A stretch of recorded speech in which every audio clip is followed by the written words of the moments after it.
Time to go through the papers, our favourite part of the programme, isn't it? Joined again this hour with Chris Akabusi and Claire Pearsall, just to say most of the front pages reflecting the snow that's causing lots of chaos across the country this morning. But we're going to go straight away inside the papers, Claire, with this story in The Guardian on the NHS strikes. Yeah, I mean, this is yet another strike that's going on, and it looks like it's not going to come to much of a conclusion, unfortunately.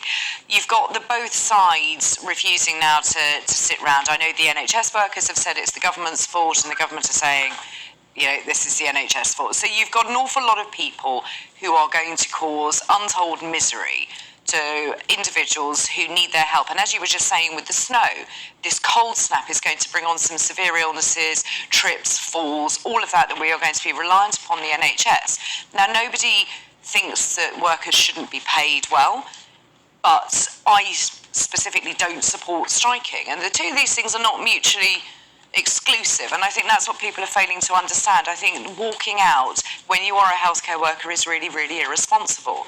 Although the RCN have hinted that they are prepared to give ground, but the government is digging in, and they said if the government dig in, we'll dig in. And I think the government's in a really, really difficult position because you've got so many sectors going out on strike. If you start to look as though you're giving in to one, it's almost that weakness is then sensed, and the other unions will come after them for more pay increases or better conditions. Do you think the public differentiate between nurses and, say, rail workers, where there seems to be this dispute? I mean, they've had a pretty decent I think actually probably over 2 years, but it's this reluctance to automate in some instances, whereas with nurses, people, A, don't want their relatives to suffer, and B, they value the role of nurses, don't they? There's a really interesting piece in today's Sun, if you can see that there, but it's about the court of public opinion. Yeah. And that is goodwill to all the nurses and the strikers for now. But Chris, the point being made in this piece is if people start dying because they can't get an ambulance, or if people start dying because they cannot be treated, that will change the public mood about these strikes altogether, won't it?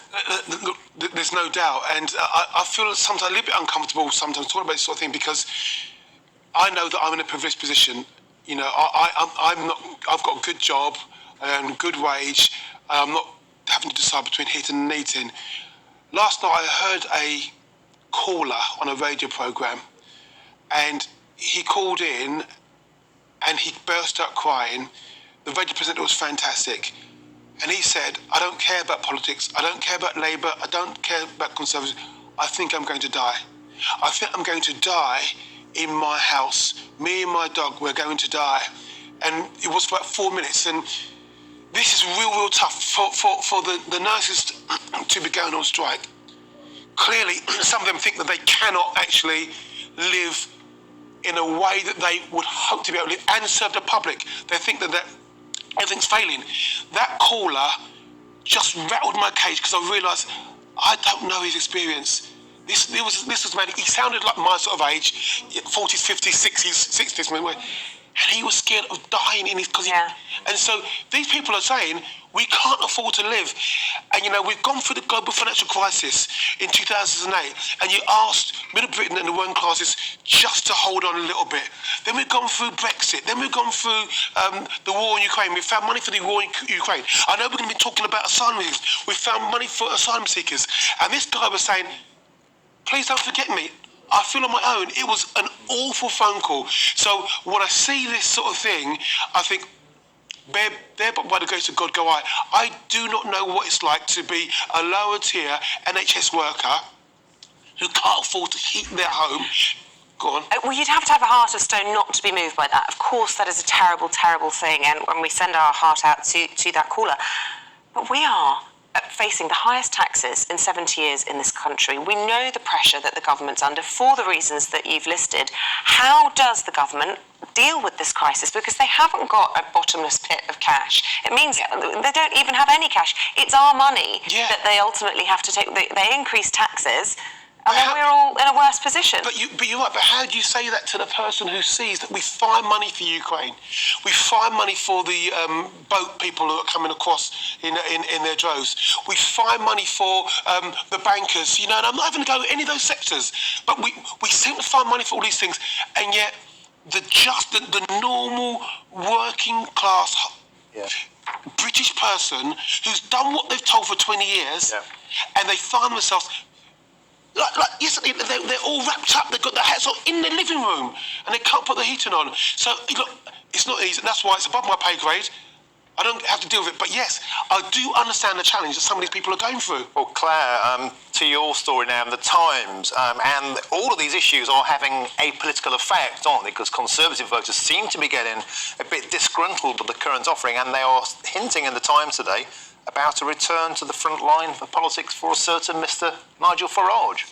Well, that's right. It's quite interesting, the piece in the Times this morning that says some 17% of voters who backed the Conservatives at the 2019 general election could vote for reform next time. So I think, and these are specifically in the Red Wall, which were lent their votes quite heavily to the Conservative Party and gave us the stonking majority that we enjoyed and seemingly wasted from that point onwards. Indeed, squandered. But I think there's a much more sort of interesting piece by John Curtis, sort of the analysis of all of this.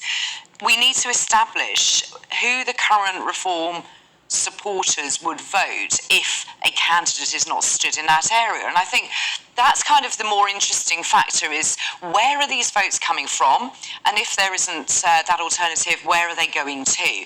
I think we're going to see some upsets at the next general election, without doubt. But I think it is very interesting that the Conservatives are losing ground in those seats due to the inaction that we are currently seeing. It's also worth pointing out that Brexit Party vote, that wasn't just a Conservative vote. No, that's right. There were 5 million Labour voters who didn't vote for Labour as well. So it's not just a right or a left thing. Chris, can we move on quickly to one of yours? I know you've been itching to get this one in, about not content with spending £5.6 million a day on 4-star hotels for asylum seekers.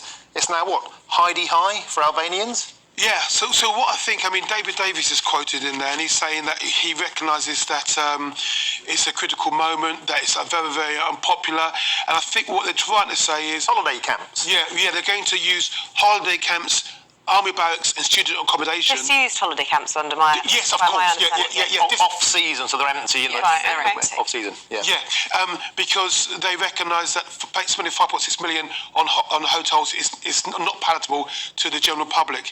They're also saying that they want to declare Albania a safe haven so that they can fast-track Albanians and get them going back to their own country. Every other EU country does that, by the way. Yeah, so, they are trying to find solutions, and we do need to find solutions. As we've already said, we've got people in our own country who are really, really finding difficult times, dying in their homes, according to that chap who was really, really scared. And we've got to do something. And I'm hoping that the government are really going to do something about that now, where they're saying, look, let's use our holiday, disuse student accommodation, disuse airfields and etc., and let's get this thing sorted, and let's get the Albanians going back home to their own country. Look, we have to leave it there, Claire and Chris. Thank you so much. Sorry, we got a little update from Simon Calder, which ate into our time, but we will have more from both of you just after 8:30.